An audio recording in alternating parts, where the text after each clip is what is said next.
They were at sea for more than 2 months in desperately cramped conditions. The battered ship, barely seaworthy, pitched violently in storms where the swell rose to 100 feet. One of the beams cracked and there was talk of returning to England before it was temporarily repaired with a housejack. With spray in their faces so fierce that they could barely see, the small band of pilgrims invoked the words of Psalm chapter 107, that God would make the storm calm and the waves still. Finally, on the 11th of November 1620, the Mayflower made landfall at Cape Cod, and some weeks later the settlers decided on the site of present-day Plymouth, Massachusetts, for their colony. By the following spring, only half of the 100 or so who had made the North Atlantic crossing were still alive, their immune systems weakened by lack of nourishment and poor weather. Nevertheless, even before they disembarked from the Mayflower, the Pilgrims had made history by establishing the bedrock for self-government in the New World. As Rebecca Fraser says, the so-called Mayflower Compact has been much romanticized, not least in all those cutesy depictions of pilgrims in steeple hats putting their signatures to the document in a luxury cabin. Yet in their attempt to bind the community together by drawing up an agreement on the basis of equal laws for the general good, the Plymouth colony was undertaking a truly revolutionary act, the first experiment in consensual government in Western history between individuals, without the sanction of a monarch. 4 months in and the Pilgrims met their first native Indian.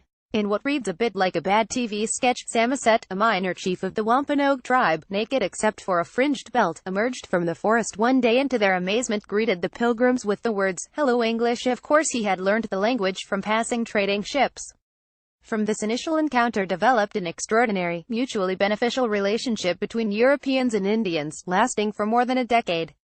The Europeans needed the Indians to access the fur trade, and the Indians were keen to adopt European manufacturing in the production of iron tools.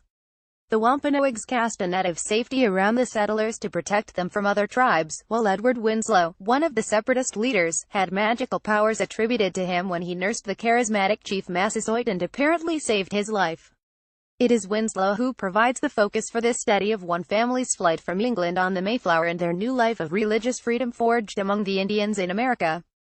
Sometimes overlooked, Winslow was, as Rebecca Fraser demonstrates, a figure of enormous significance in the early history of the colony.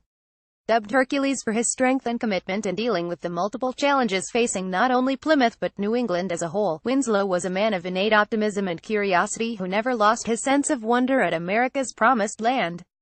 There's a lovely moment early on that epitomizes this, as Winslow watches different varieties of whale, still regarded as semi-mythological creatures in Europe, bumping around the Mayflower's hull. However, cleverly framed by Fraser, this becomes a story of a dramatic and terrible fall from a state of prelapsarian innocence. Half a century after the Mayflower's voyage, Edward Winslow's son Josiah commanded the New England militia against Massasoit's son Philip in one of the bloodiest wars in American history. The Indians flayed skin off settlers and scalped them. The English set fire to wigwams containing women and children. After his death, Philip's hands were displayed in Boston and his son was sold into slavery in the Caribbean. As the demonization of the Indian and his satanic degeneracy grew, colonists surveyed their razed towns and blackened fields and wondered whether this was divine punishment for their retreat from the simpler, wiser, more godly values of their Pilgrim forefathers. Fraser handles the epic scenes with as much ease as she does the more intimate ones.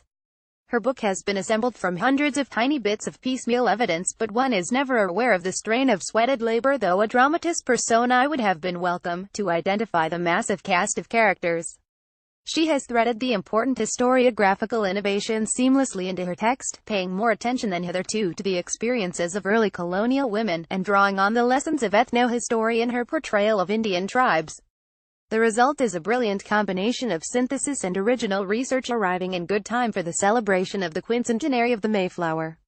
It should also give a heavy burp of indigestion to the customary turkey and cranberry sauce celebration of Thanksgiving next month, with its reminder of the way in which Winslow's ideals of love, peace and holiness gave way to a horrible, genocidal sequel.